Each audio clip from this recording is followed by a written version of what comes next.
League के कायद को जितनी तेजी से रिलीफ मिल रहा है उससे ये तासुर पैदा हो रहा है कि नवाज शरीफ की वतन वापसी का पहला मकसद सिर्फ पार्टी की इंतखाबी मुहिम चलाना नहीं बल्कि खुद इंतखाबी रेस का हिस्सा बनकर वजारत उज़्मा का उम्मीदवार बनना है। चौथी बार इस मुल्क का वजीर आज़म बनना है। और नैब जो कल तक नवाज शरीफ को किसी भी तरह सजा दिलवाने में मसरूफ था वो अब आए रोज पीछे हटता हुआ नजर आ रहा है और हर केस की समाअत के दौरान नवाज शरीफ के लिए आसानी पैदा करने की कोशिशें कर रहा है और वाज़ेह कर रहा है कि इदारे को नवाज शरीफ की गिरफ्तारी दरकार नहीं है। आज नैब ने नवाज शरीफ की सजा मौतली की अपीलें बहाल करने की दरख्वास्तों पर भी कोई एतराज़ नहीं किया, जिसके बाद इस्लामाबाद हाई कोर्ट ने नवाज शरीफ की एवन फील्ड और अल अजीज़िया रेफरेंस में सजा मौतली की अपीलें बहाल कर दी हैं। यानी जिन दो केसेस में नवाज शरीफ को सजा हो चुकी है उन सजाओं के खिलाफ जल्द फैसला आने के आसार नजर आ रहे हैं और नवाज शरीफ को इलेक्शन से पहले सजाओं से बरी करवाने की कोशिशें की जा रही हैं। अल अजीज़िया और एवन फील्ड रेफरेंस में नवाज शरीफ की अपीलें बहाल करने की दरख्वास्तों पर आज इस्लामाबाद हाई कोर्ट के chief justice Aamir Farooq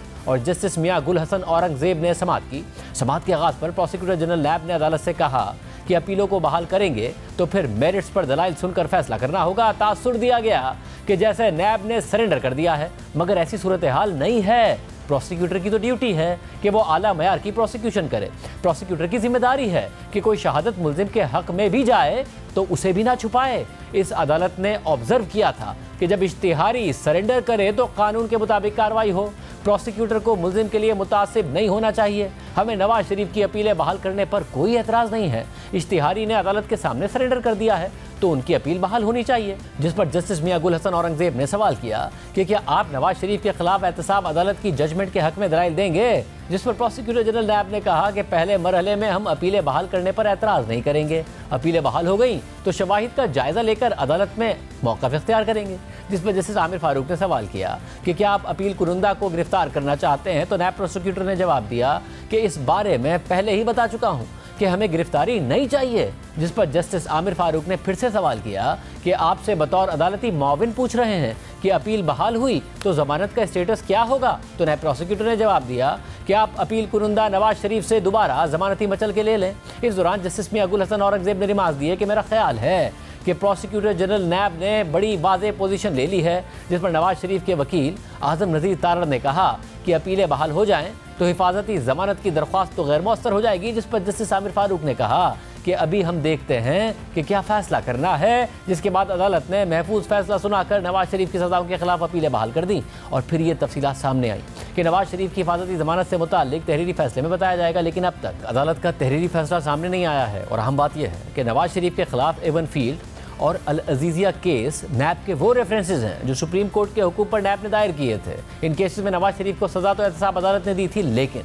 cases की बुनियाद सुप्रीम कोर्ट ने रखी थी और इन केसेस की निगरानी खुद सुप्रीम कोर्ट के जज जस्टिस एजाजुल एहसन ने मॉनिटरिंग जज की हैसियत से की थी।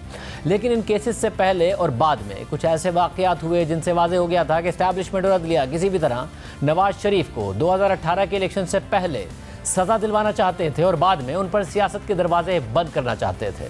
इमरान खान को सादिक अमीन का सर्टिफिकेट देकर वज़ीर आज़म बनाना चाहते थे और बाद में इस चीज़ की गवाही खुद अदलिया और इस्टेब्लिशमेंट के अंदर से आई। एक बार नहीं बल्कि बार बार आई। जस्टिस शौकत अजीज़ सिद्दीकी, सज़ा देने वाले जज अरशद मलिक और ख़ुद जनरल बाजवा सब कुछ बता चुके हैं, मगर अब मामला इतनी तेज़ी से आगे बढ़ रहे हैं कि नज़र आ रहा है कि नवाज शरीफ की दोबारा वज़ीर आज़म बनने की राह हमवार की जा रही है और इमरान खान के लिए अगले इलेक्शन के दरवाजे बंद किए जा रहे हैं। दूसरी तरफ इलेक्शन की तारीख पर सवाल अपनी जगह बरकरार है। कल सदर मुमलिकत डॉक्टर आरिफ अलवी से जब प्रोग्राम कैपिटल टॉक के मेज़बान हामिद मीर ने पूछा कि क्या उन्हें यकीन है कि जनवरी में इंतखाबात हो जाएंगे, तो उन्होंने जवाब दिया कि उन्हें यकीन नहीं है, लेकिन वो समझते हैं कि सुप्रीम कोर्ट से मुनासिब फैसला आएगा। और इस पर आज इलेक्शन कमीशन ने रद्द अमल देते हुए अपना एलामिया जारी किया है कि गुज़िश्ता रोज़ मोहतरम सदर मुमलिकत के इलेक्शन के इनेकाद के बारे में तबसरे की वजह से ये तासुर गया है कि शायद इलेक्शन मुलतवी हो जाएंगे, लेकिन इलेक्शन कमीशन इस तासुर को ज़ायल करने के लिए इसकी पुरजोर तरदीद करता है कि इलेक्शन मुलतवी होने का कोई इम्कान है। इस सिलसिले में कमीशन पहले ही पोजीशन वाज़ेह कर चुका है।